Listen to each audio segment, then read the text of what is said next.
Hurry up, isn't it ready yet? I'm terribly sorry, please, wait just a little longer. Voices demanding meals could be heard from the surrounding rooms. Indeed, it was already past 7 in the evening.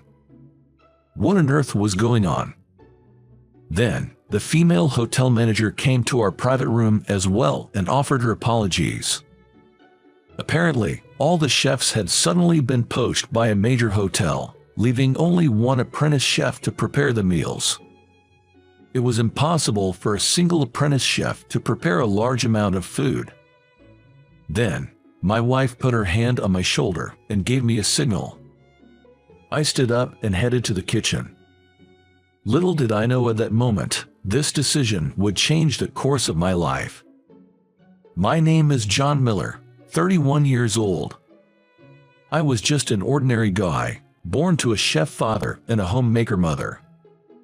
My father worked as a chef in a high-end restaurant and would often teach me how to cook on his days off. Those cooking sessions with my busy father were precious moments for me. Even when I was still young, he let me handle a large knife and taught me how to slice beef. While my mother watched in surprise, she quietly observed us.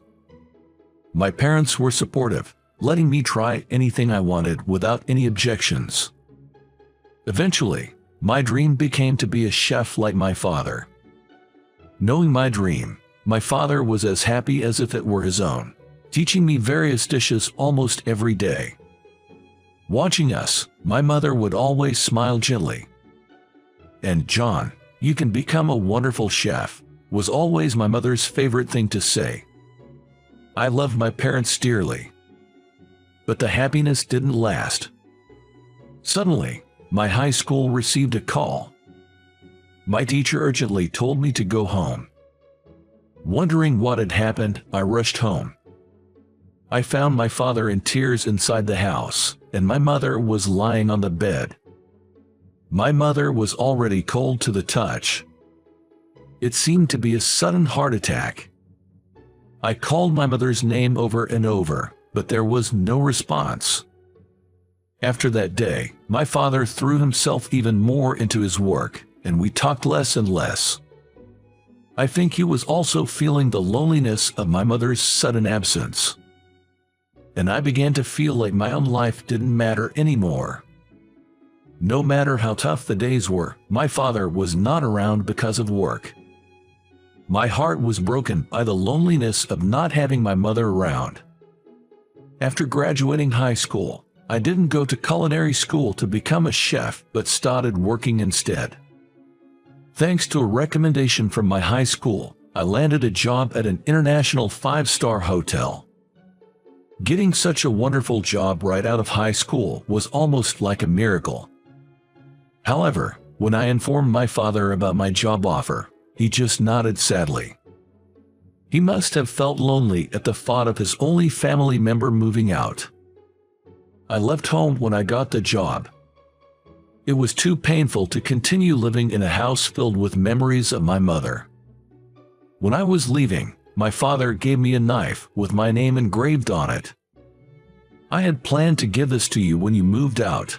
Make sure to cook for yourself and take care of your health, even when you're living alone. Thank you. I took the knife my father gave me and left home.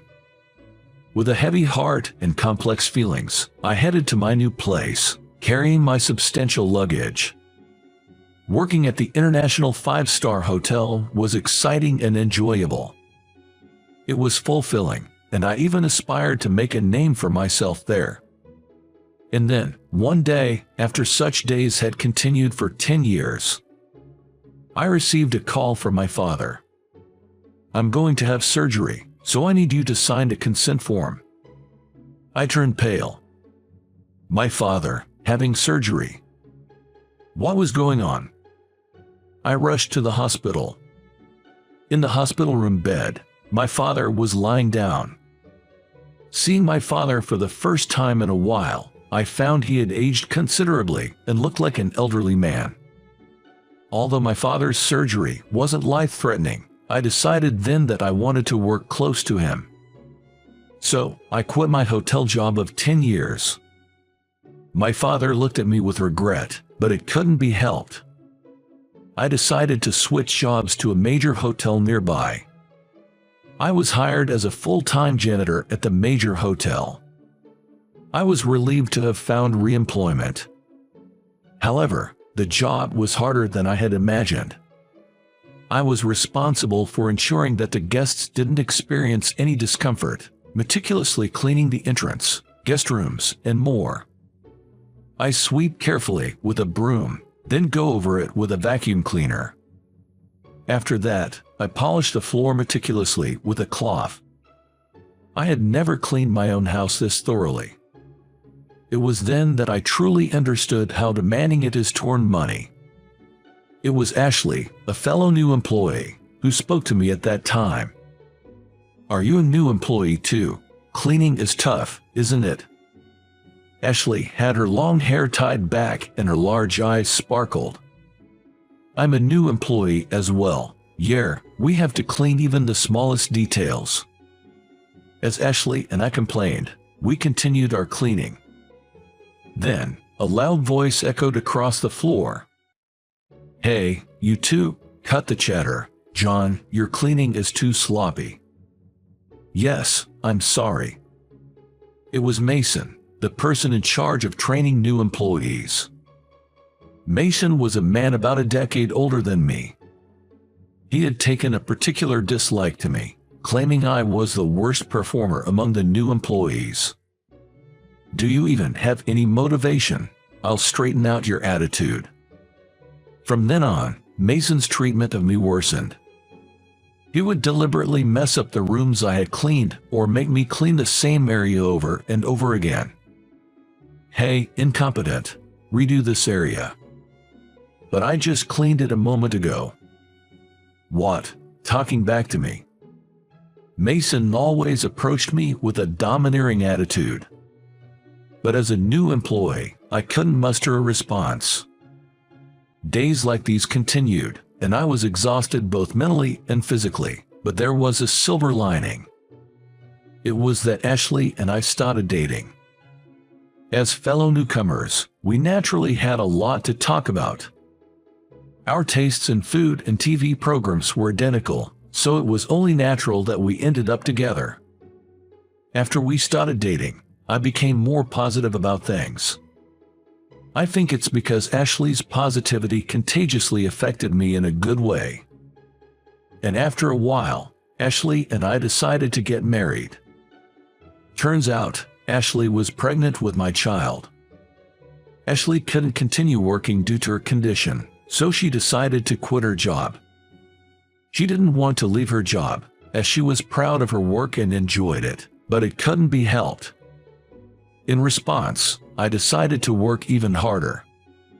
Mason gave a puzzled look when he heard Ashley was quitting. And then, glaring at me, he said, "Ashley is good at her job. If anyone should quit, it should be you." But there was nothing I could do. Ashley was suffering from severe morning sickness. It was so bad that she couldn't even eat. Worried, I looked up food she could possibly eat and decided to cook for her. Ashley loves vegetables.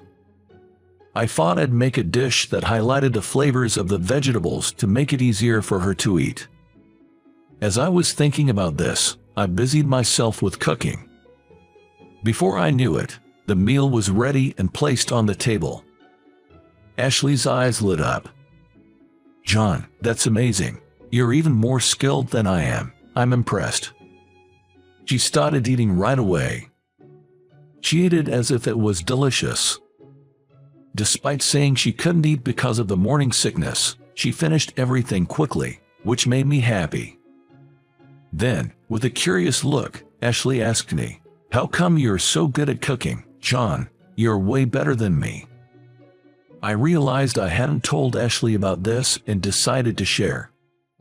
I took a deep breath. "You know, I once dreamed of becoming a chef. Remember my dad is a chef, right? I used to learn a lot about cooking from him when I was little."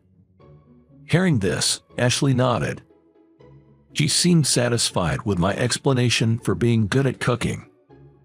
From then on, I took over the cooking duties for the unwell Ashley. Ashley always said the meals I made were delicious. So, cooking became a way for me to relax. And there was good news at work too. Mason, who had been treating me poorly and saying I was incompetent, was transferred to a different luxury hotel. Since Mason had always looked down on me and said awful things, his absence significantly reduced my stress levels. Since Mason was transferred and no longer around, I was able to work more freely at the workplace.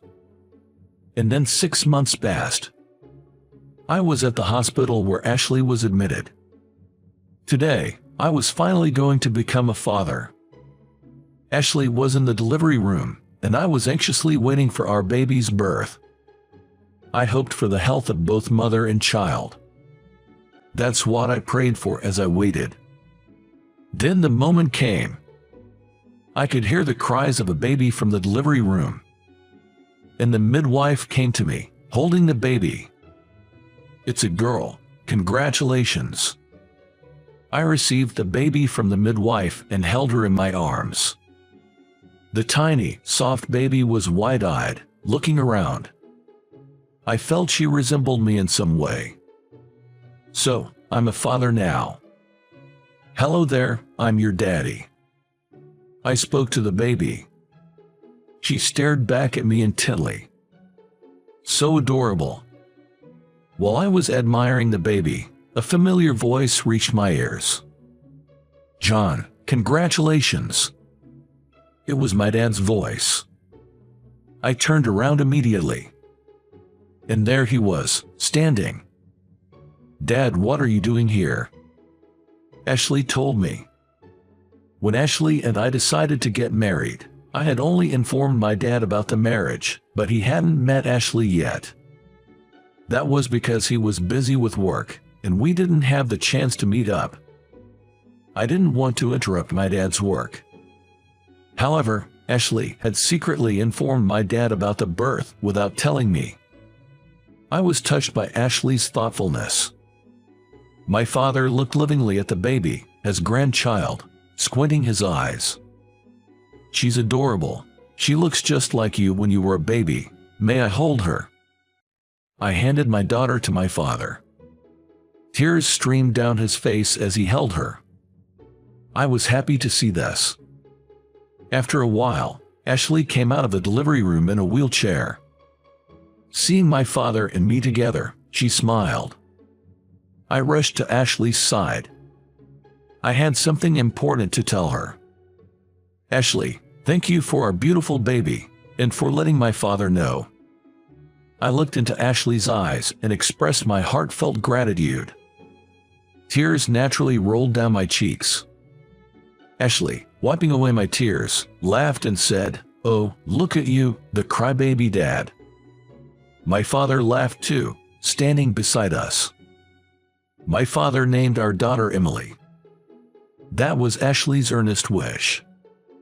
Ashley expressed her deepest thanks to my father for naming our daughter. I decided to take 2 weeks off from my hotel job to take care of Ashley and our daughter Emily. Those 2 weeks spent with Ashley and Emily were incredibly joyful. Every day, I cooked meals for Ashley. With every meal, Ashley would eat and express how delicious it was, moved by the taste. Cooking is really enjoyable. That's what I thought. When my leave ended and I returned to work after a long absence, the hotel manager introduced me to a man. It was, unmistakably, Mason. Mason hadn't changed at all from 6 months ago. Why was Mason, who was supposed to have been transferred, here? I had a bad feeling about this. Little did I know at that moment how right my bad feeling would turn out to be. "I am Mason, the chief manager. I'm glad to be back at this hotel after a long time. I look forward to working rigorously again with all of you." I was shocked that Mason was assigned to this hotel again. Moreover, he got promoted and is now the chief manager. Well, he probably doesn't even remember me. With that thought, I returned to my station and started working. Then, Mason approached me and started saying something surprising. "Hey, incompetent. You still can't even clean properly. You're insolent for someone so incompetent." I thought the nightmare was repeating itself.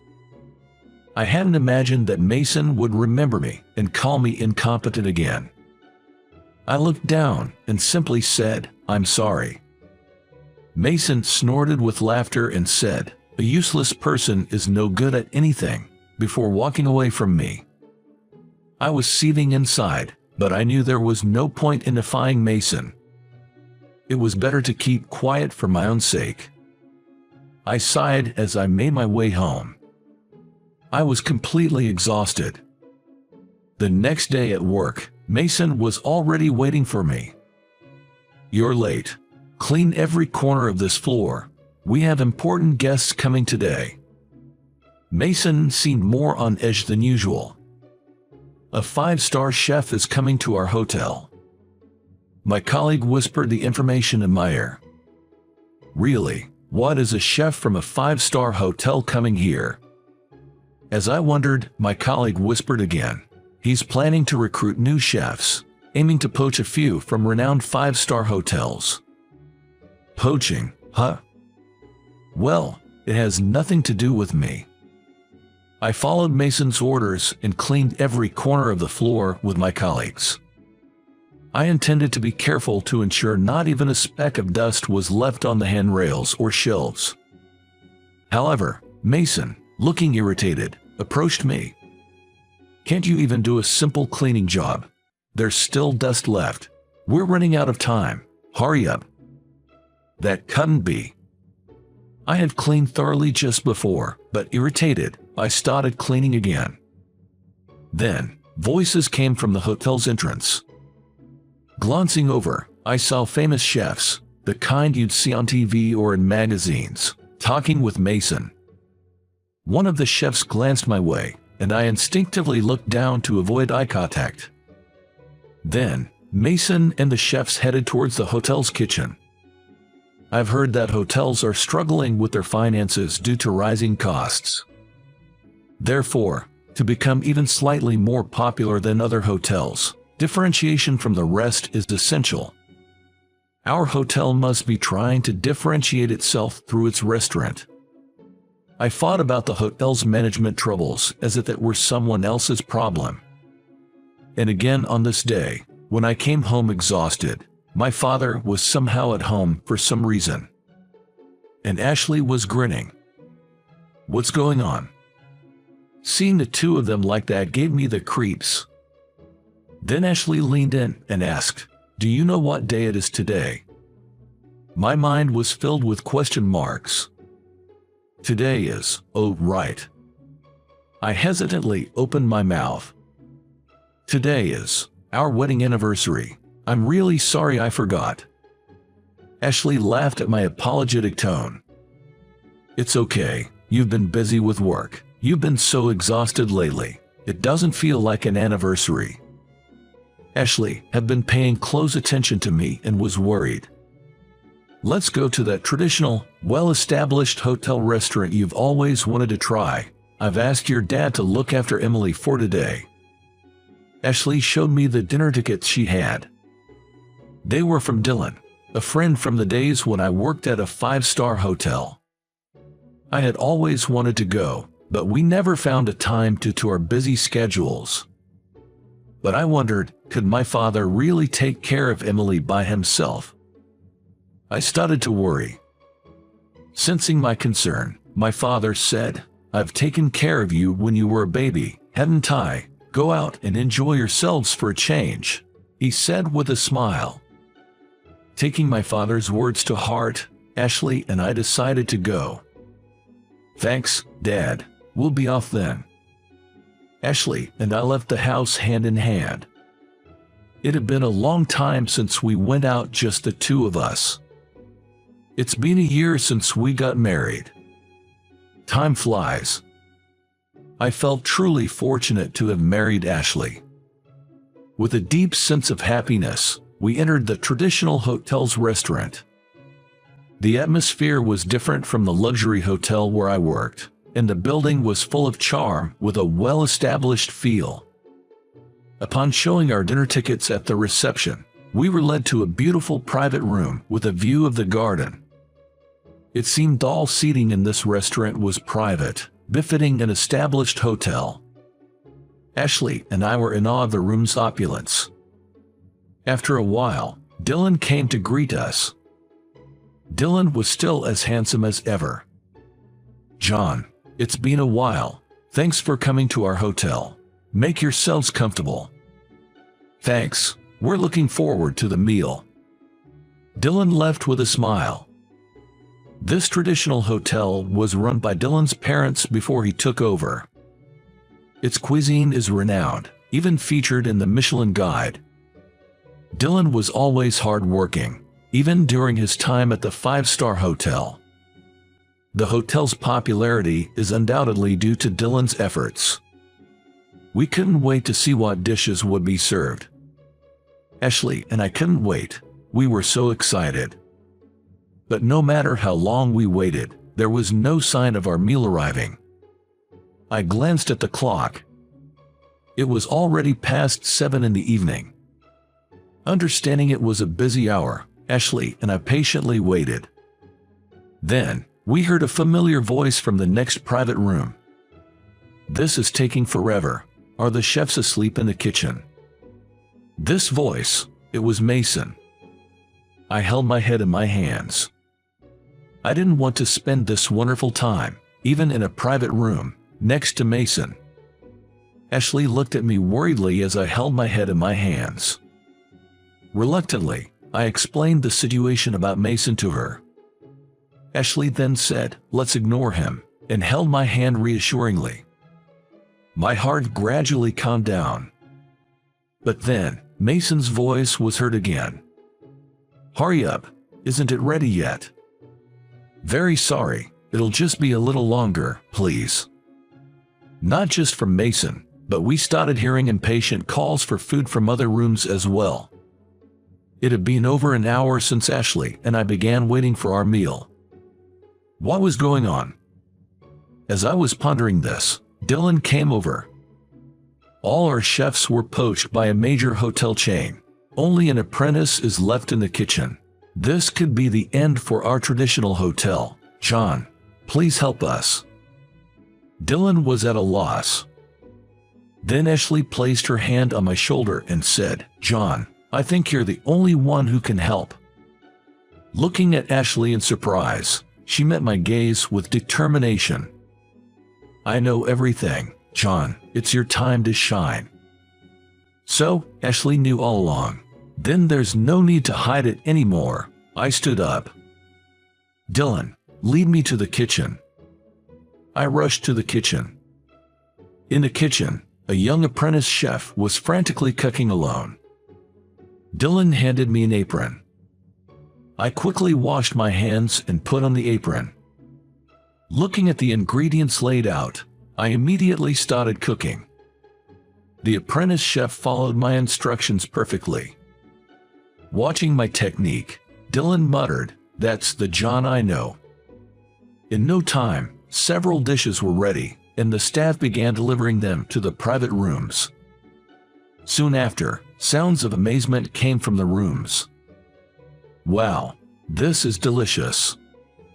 "What is this? I've never tasted anything this good before." But the cooking was far from over. I kept creating new dishes, one after another. The apprentice chef was astounded by my skills. "Who exactly are you?" While moving as I instructed, the apprentice chef threw a question at me. I answered his question directly. I used to be the head chef at a five-star hotel overseas. The apprentice chef dropped the radish he was holding. "What, really?" "Don't drop the food on the floor. Keep moving. Don't stop."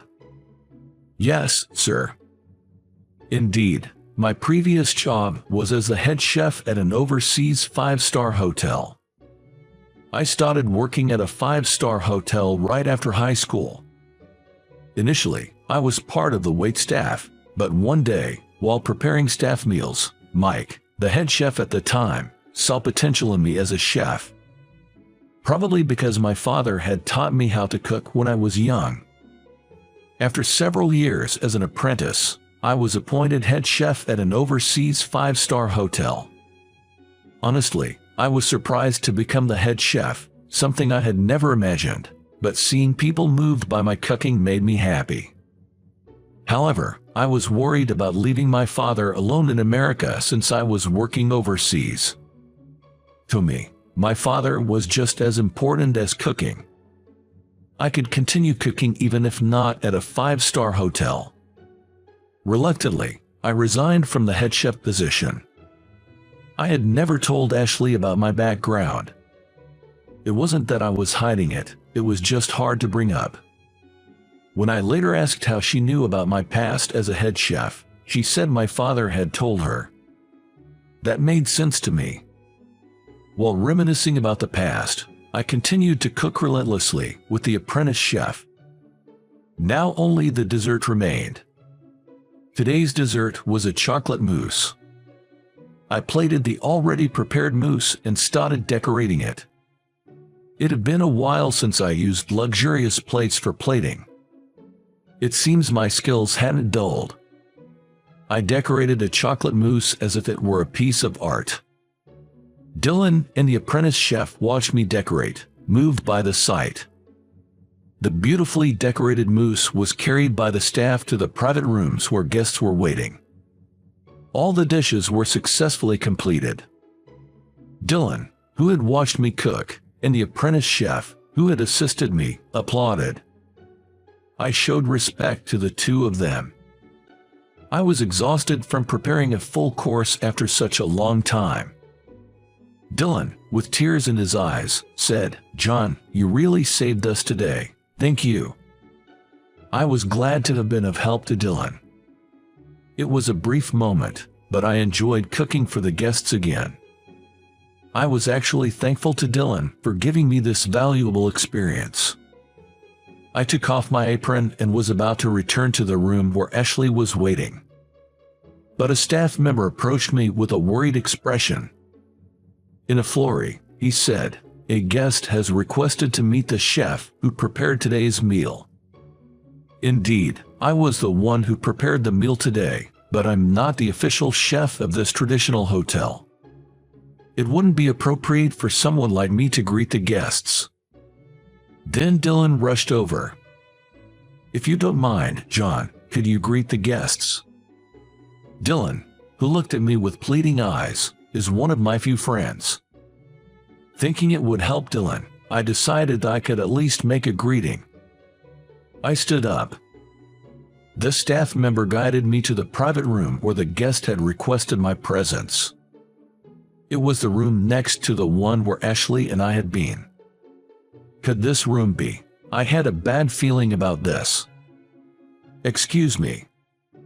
The staff member opened the door to the private room. Inside were Mason and the 5-star hotel chefs who had visited our place today. It was Mason, as I had feared. I tried not to make eye contact.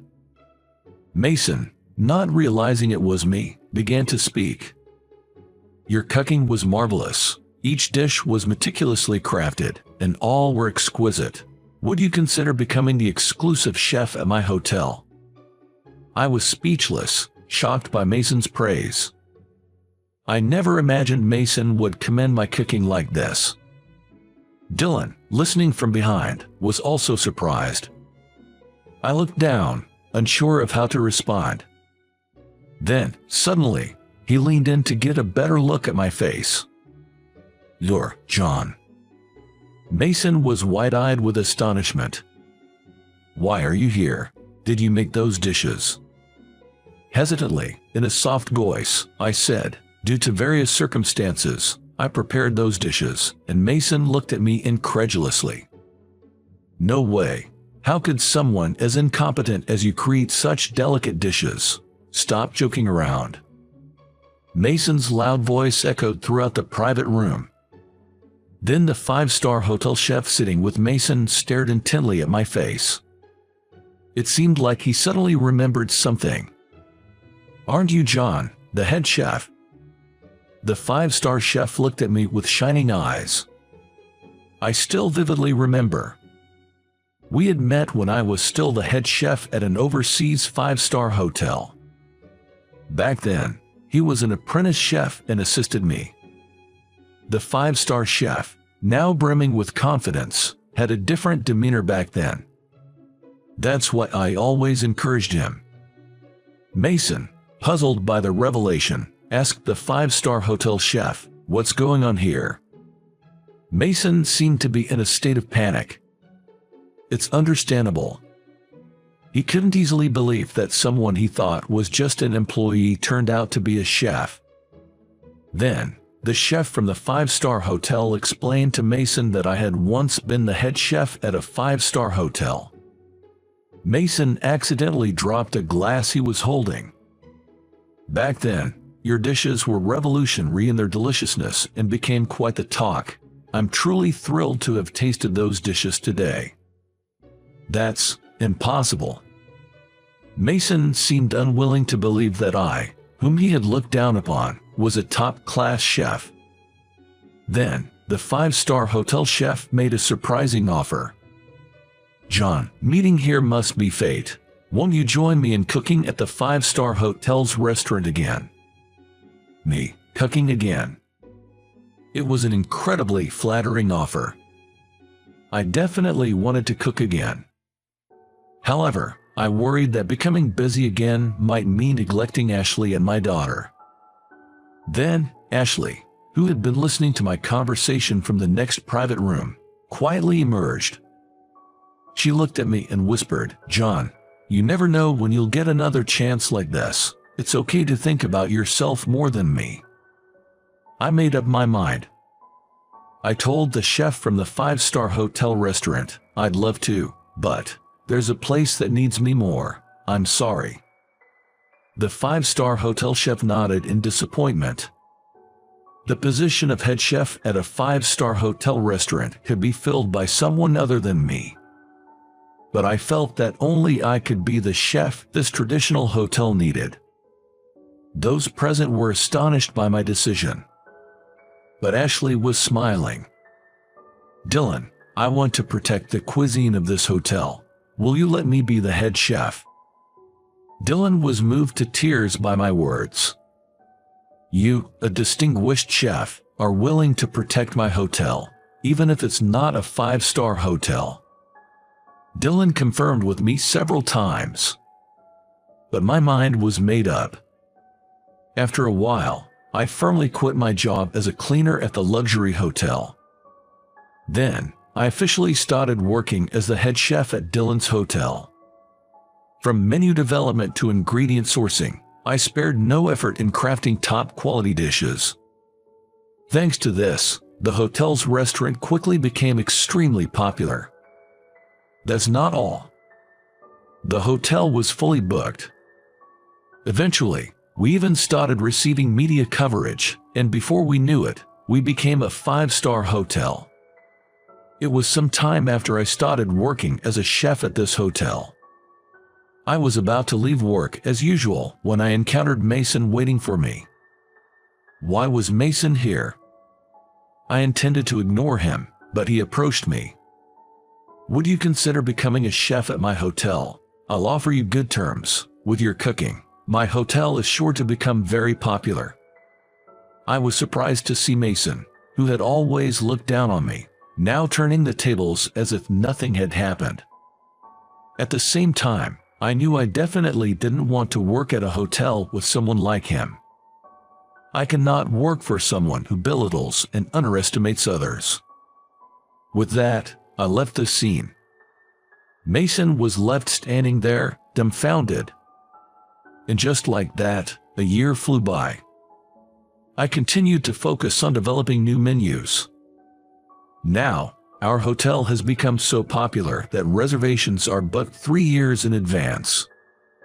Thanks to Dylan's consideration, I occasionally bring Ashley, my daughter, and my father to the hotel to enjoy the cuisine.